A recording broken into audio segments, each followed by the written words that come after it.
Me Smoochy. You're telling me that KidNet is finally ready to pursue a show of Smoochy caliber? Hey, it's Smoochy! Come on!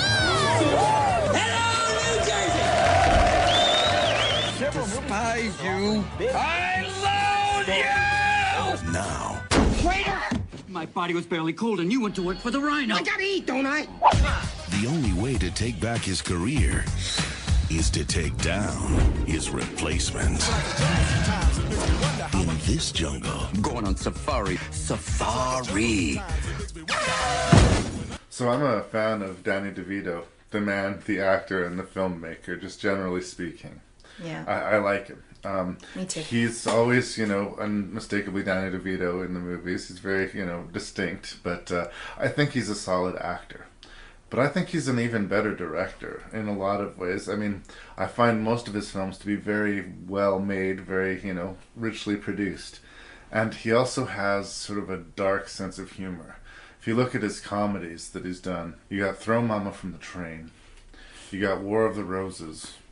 You got this one, Death to Smoochy, that we're going to talk about. Duplex. Oh, I didn't see that one. And they're all basically very dark themed comedies. This is sort of an odd one in that when Death to Smoochy came out, it was sort of treated like the worst movie that had ever dared grace the screens. It was critically lambasted. It was a theatrical flop. It was another one of these movies brimming with talent that everybody just couldn't wait to line up and point and scowl at. Kind of surprised me, but I sort of believed the press, so I didn't see it. I sort of caught up with it, the Smoochy. Even people involved with it. You and I lived together. We used to watch The Daily Show all the time, and Jon Stewart would regularly shit-talk his own work Yeah. in Death to Smoochy. Yeah. Nobody seems to like Death to Smoochy, except for I really like Death to Smoochy.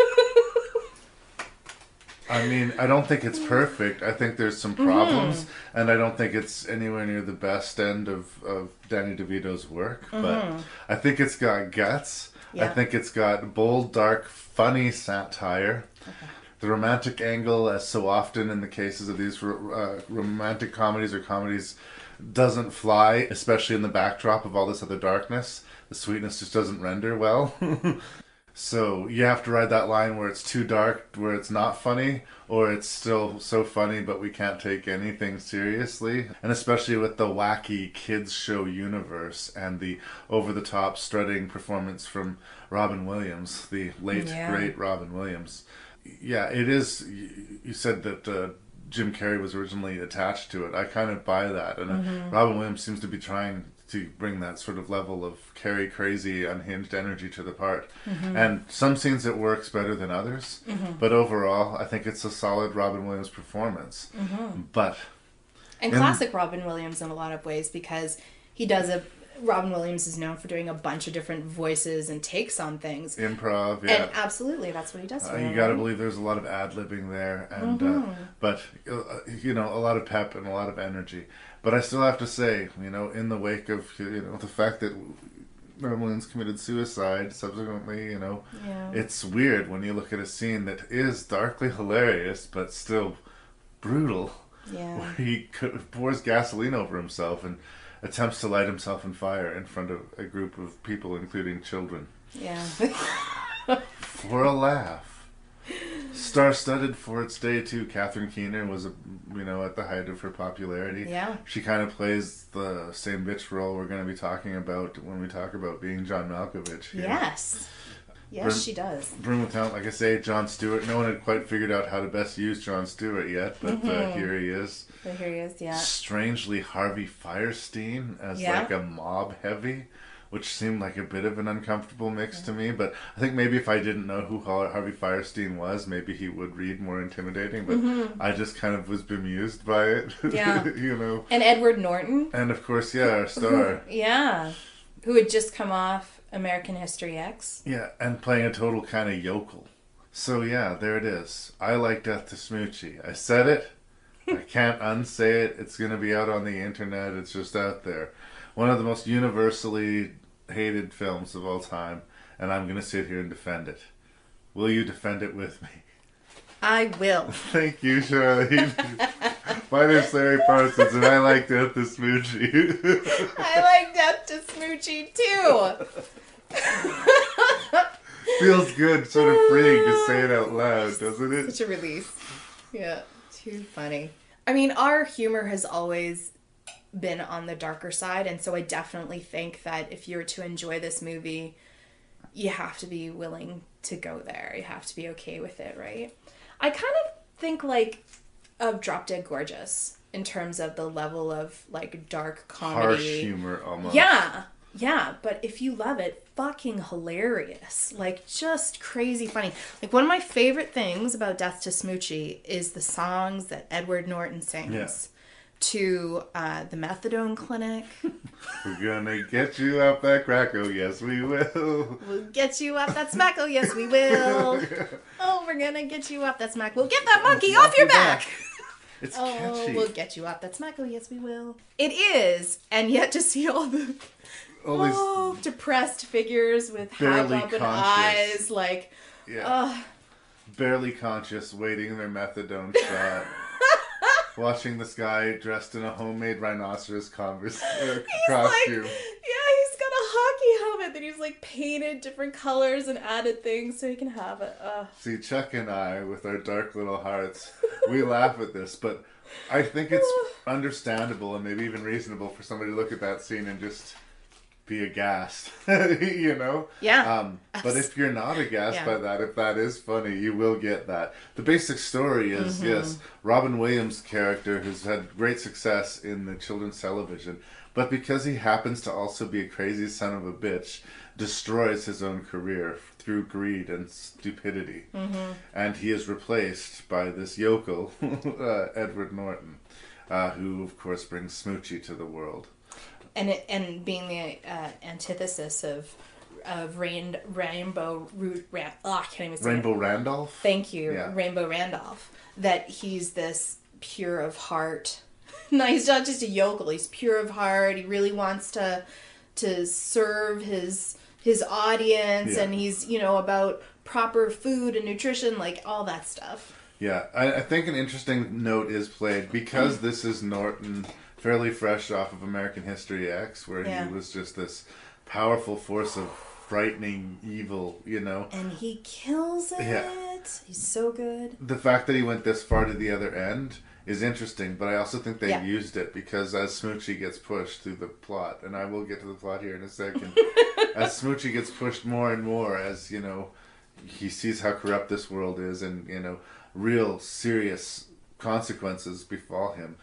There's this one little line he drops when he first created Smoochy as a recommendation to channel his energy in his anger management class, where you kind of thought this whole thing was seated in him repressing something, and that if that day comes where that pops, that he may just be the craziest fuck in the movie, right?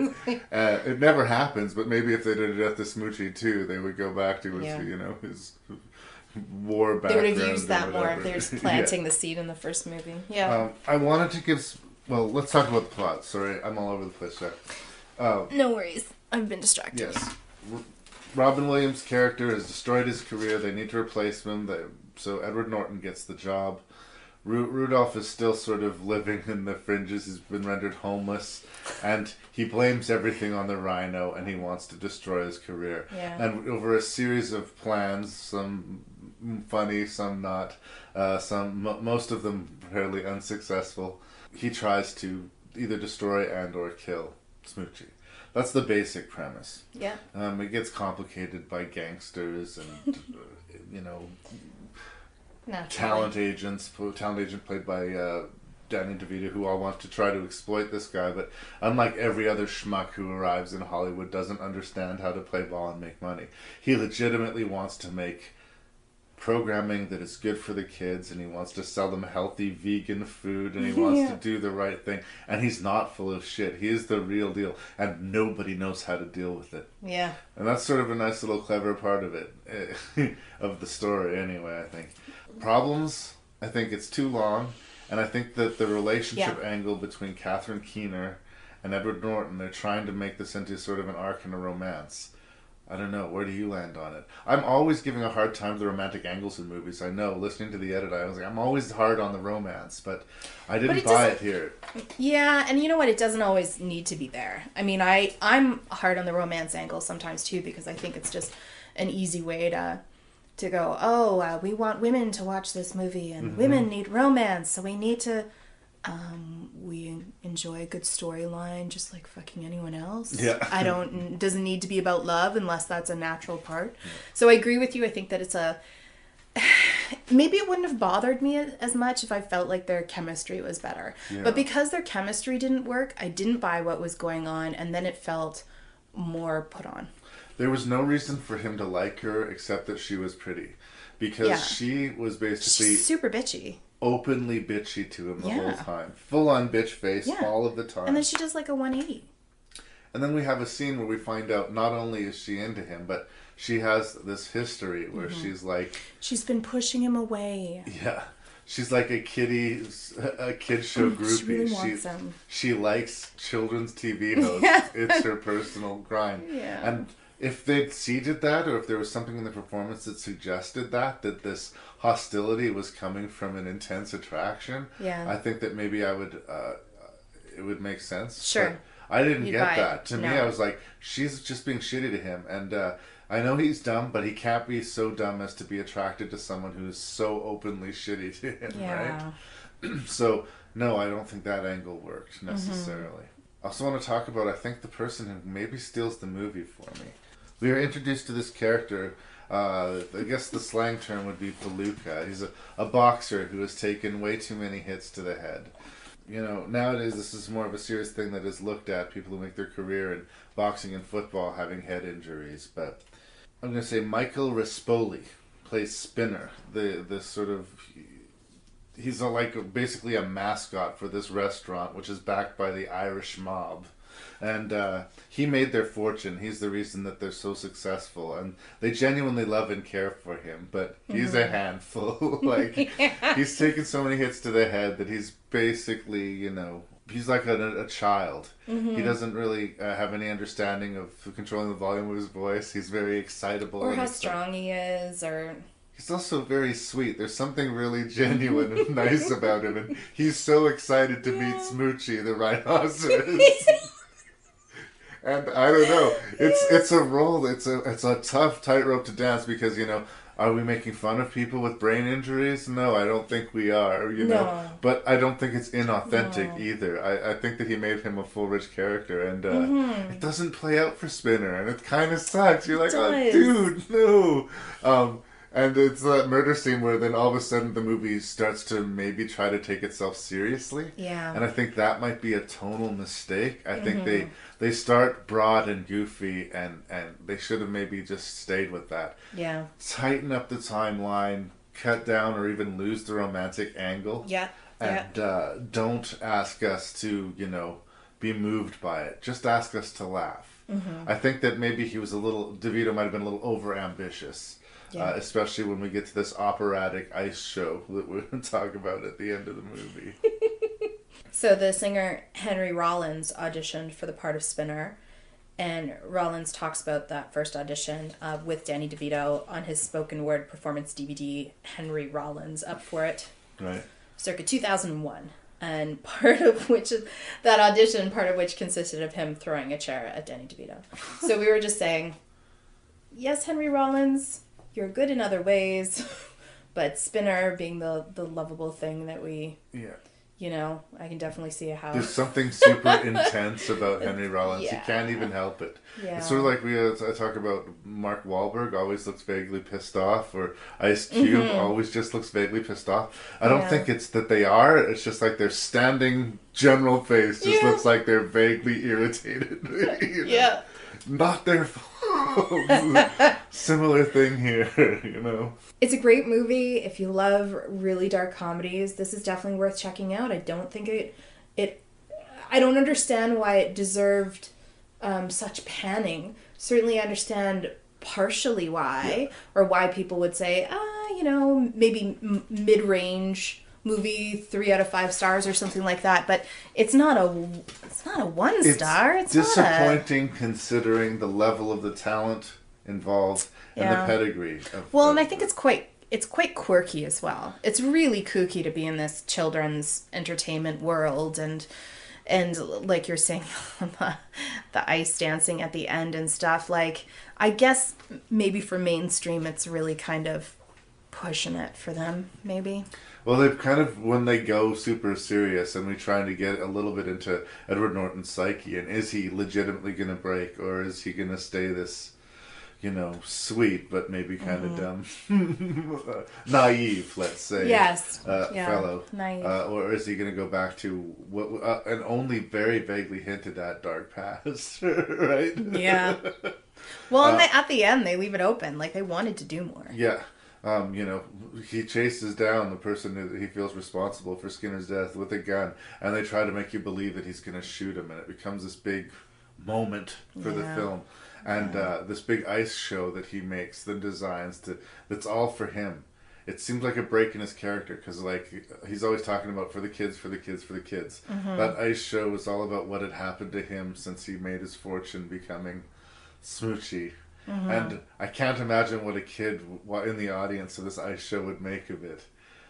Boredom or fear, maybe, And then, it's not a kid's show, some of it. And it's, of course, interrupted by a sniper taking a shot and almost killing Smoochy, Yeah. Played memorably, I thought, by Vincent Schiavelli, an interesting guy. In one of his last roles, one of the first lines that he gives, I always laugh when I hear it, is... sorry if I smell like piss, but, sometimes you smell like piss, I guess. I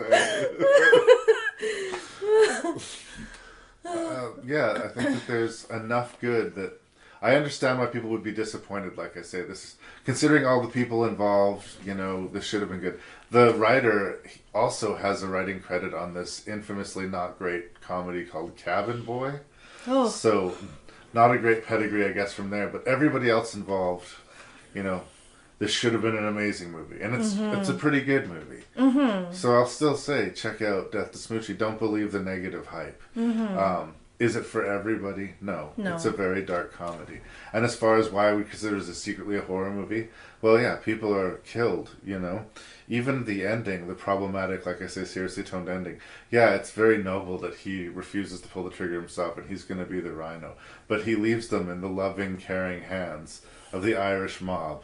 Yeah. Who I'm pretty sure aren't going to, let him go. Give him a slap on the wrist. Yeah. So, he just cleans his hands of it directly. You gotta keep it light and goofy so that, there's still death, but it's not as felt. The stakes are there, but not so high as that, that it runs into thriller genre. I mean, I think it didn't quite know where it was tonally. Yeah. Yeah, that's a good call. The comedy, like you say, the songs and the satire, the penis-shaped cookie, that stuff all works does not fine. Mean he's just adjusting. That's right. This is memorable stuff to me. I just think that's really bold, funny. It is, comedy. And you need to hear the rest of that song too. That is just one line. Ugh, kills me. Fun facts for Smoochy. Okay, so the ice skating stunts at the end of the movie, because they didn't just give you an ice show, they actually did a bunch of tricks and what have you. Were choreographed and skated by Canadian skater Elvis Stoico. There you go. But what would Brian Boitano do? When hosting the 78th Annual Academy Awards, Jon Stewart mentioned this movie as one of his few acting jobs. He said, "Welcome to the 78th Annual Academy Awards, hosted by me, the fourth male lead in Death to Smoochy. Rent it." And in Sheldon, who's Edward Norton's character, his house or apartment, he has a picture of a rhino on the wall. He kept that picture, and apparently it's hanging on his wall to this day. Aww. Aww. Yeah. 7.5, right?